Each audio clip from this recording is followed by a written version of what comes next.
ወወልድ ወመንፈስ ቅዱስ አሐዱ አምላክ አሜን። የተወደዳችሁ የልዑል እግዚአብሔር ቤተሰቦች ሁላችሁም እንኳን ለዐቢይ ጾም በሰላም በጤና በሕይወት ጠብቆ አደረሳችሁ። ዐቢይ ጾም አስመልክቶ በደብራችን ደብረ ምጥማቅ መድኃኔዓለም ቤተክርስቲያን የሚሰጡ አገልግሎቶችን ጠቅለል አድርጎ ለመግለጽ እና ከወዲሁ ምዕመናንም ይህንን አውቃችሁ ዝግጅት እንድታደርጉ ይህን መልእክት ማስተላለፍ አስፈልጓል። እንደተለመደው ዐቢይ ጾም በደብራችን ደብረ ምጥማቅ መድኃኔዓለም ቤተክርስቲያን በተሟላ ሁኔታ አገልግሎቱ ይሰጣል። ከስብሐተ ነግሁ ከሰዓታቱ ከኪዳኑ ጀምሮ አገልግሎቱ በተጠናከረ ሁኔታ እየተሰጠ ቆይቷል። ወደፊትም ይቀጥላል። ከዚህ ጋር ጎን ለጎን በቅዳሴው ላይ የሚከናወኑ አገልግሎቶች አንደኛ ቅዳሴ መግቢያውን ሰዓት ምዕመናን ሁላችሁም አውቃችሁት ቀደም ብላችሁ እንድትገኙ እንደ ደብራችን ምናልባት ከብፁዕ አባታችን እንዲሁም ከሀገረ ስብከቱ መመሪያ ይሰጠን የምናሻሽለው ሆኖ ነገር ግን እንደኛ እንደ ደብር የታሰበው የታቀደው 6:10 6:10 ላይ ቅዳሴው ተገብቶ 8:30 ላይ ቅዳሴው እንዲጠናቀቅ ነው ፕሮግራም ያዝነው። በዚህ በቅዳሴው አገልግሎት ላይ በዋናነት የሚታወቅበት ደብሩም የሚታወቅበት እንዲሁም ለሌሎቹም አድባራት አርአያ መሆን የተቻለበት የማዕጠንት አገልግሎት ነው። በዚህ ዓመትም የማዕጠንቱ አገልግሎት ቅዳሴው ላይ ማለት ነው በተጠናከረ ሁኔታ ይሰጣል። ያው የማዕጠንቱ አገልግሎት ለበረከት ስለሆነ እናንተም አገልግሎቱን ስለወደዳችሁት ስለምትፈወሱበት ስለምትድኑበት በረከትም ጤናም ስለሚገኝበት የማዕጠንቱ አገልግሎት ጎን ለጎን በተለመደው ሰዓትና ሁኔታ ይሰጣል። እንዲሁ ጸበሉ አገልግሎቱም እንደዚሁ በተጠናከረ ሁኔታ የሚሰጥ ይሆናል።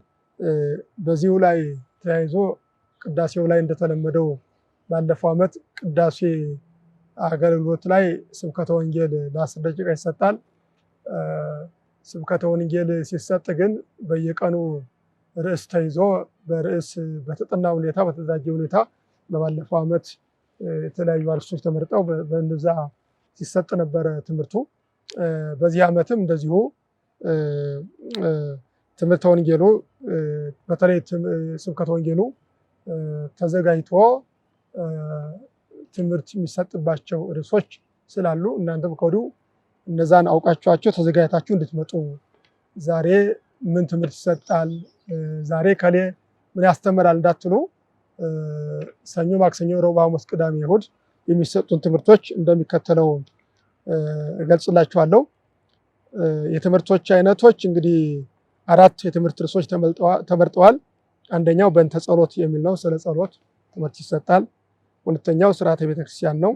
ስለ ስርዓተ ቤተክርስቲያን ስለ ቤተክርስቲያን ስርዓት ያው እኛ ኦርቶዶክሳውያን እግዚአብሔርን የምናመልከው በሕግ በስርዓት ስለሆነ ስርዓተ ቤተክርስቲያንን በመጠበቅ ስለሆነ ስርዓተ ቤተክርስቲያንንም እንደዚሁ ይሰጣል። ሶስተኛ ነገረ መላእክት ይሰጣል። አራተኛ ክርስቲያናዊ ስነ ምግባር። እነዚህ 4 የትምህርት ርዕሶች በቅዳሴው ጊዜ የሚሰጡ ይሆናሉ። ሰኞና ማክሰኞ ክርስቲያናዊ ስነ ምግባር ነው የሚሰጠው። ለዚህ የተመደቡ መምህር ይኖራሉ። ስማቸውን መግለጽ አያስፈልግም። ሰኞና ማክሰኞ ክርስቲያናዊ ስነ ምግባር ነው የሚሰጠው። ረቡዕና ሐሙስ ነገረ መላእክት፣ ስለ ቅዱሳን መላእክት ከመጽሐፍ ቅዱስ አንጻር ነው። መሰረታችን መጽሐፍ ቅዱስ ነው። ከመጽሐፍ ቅዱስ አንጻር ስለ መላእክት አገልግሎት የሚሰጥበት የትምህርት ርዕስ ነው።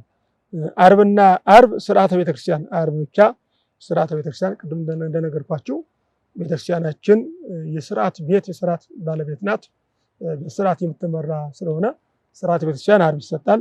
ቅዳሜ ደግሞ ስርዓተ ጸሎት ከየትኛውም የጸሎት አይነቶች የኛ የቤተክርስቲያን ጸሎት የተለየ ስለሆነ ልዩ ስለሆነ ጸሎት እንዴት ማድረግ እንደሚገባን የጸሎት ጥቅም እና በጸሎት የምናገኘው በረከት ብዙ ስለሆነ በዚህ በትምህርቱ ላይ ስለ ስርዓተ ጸሎት ትምህርት ይሰጣል።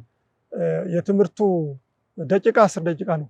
10 ደቂቃ ነው። ከቅዳሴው ማለቂያ ላይ ቅዳሴው እንዳለቀ ከሰሮተ ሕዝብ አስቀድሞ አድንዶ ሳይባል አስቀድሞ ትንሽ አረፍ ብለን ለ10 ደቂቃ መምህሩ በተጠና ሁኔታ ጥር ምጥን አድርጎ በእነዚህ ርዕሶች ሲያወጣ በተጠቀሱት ዕለታት የሚሰጥ ትምህርት ይሆናል። ሌላው በዚህ ዓመት በእውነት በተጠናከረ ሁኔታ መስራት አለብን ብለን ምዕመናን የምናስበው ምህላ ላይ ነው።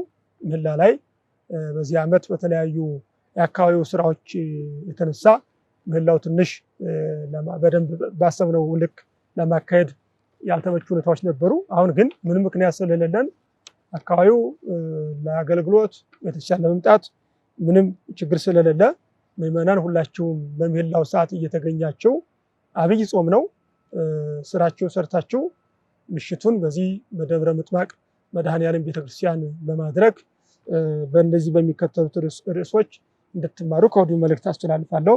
የአብይ ጾም የምህላ አገልግሎትን በተመለከተ ሰኞ ኦርቶዶክሳዊ ስብከት የሚል ይሆናል። ያው በቤተክርስቲያናችን የሚሰጠው ኦርቶዶክሳዊ ስብከት ምን ይመስላል? ያው እንግዲህ ከሌሎች የምንለይበት ማለት ነውና ከሌሎች የምንለይበት የኛ የኦርቶዶክሳዊ የስብከት ሁኔታ በሚመለከት ኦርቶዶክሳዊ ስብከት የሚል ነው። ማክሰኞ ትምህርት ሃይማኖት ነው። ያው ትምህርት ሃይማኖት ይገባቸዋል ትርጉሙ። ረቡዕ የቤተክርስቲያን ታሪክ ቤተክርስቲያናችን ሰፊ ታሪክ አላት።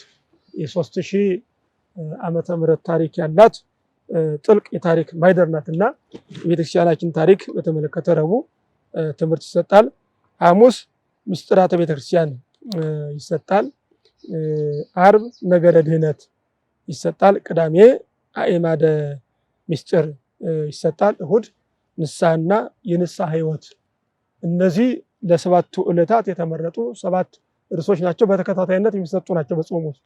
ስለዚህ ምዕመናን ልዩ ትኩረት በመስጠት በእውነት በዚህ በአብይ ጾም ውስጥ መቼስ ያው ሁለንተናችንን ለእግዚአብሔር በማስገዛት አብይ ጾምን በልዩ ትኩረት በልዩ ሁኔታ ከእግዚአብሔር ጋር የምንገናኝበት ስለሆነ እግረ መንገዳችን እውቀት የምንይዝበት ማስታወሻ በመያዝ በመዘጋጀት በተሰጡት ርዕሶች የምንማርበት ይሆናልና እንግዲህ በእነዚህ ርዕሶች መምህራን እንዲዘጋጁ ከወዲሁ ይደረጋል። እየተዘጋጁ ነው።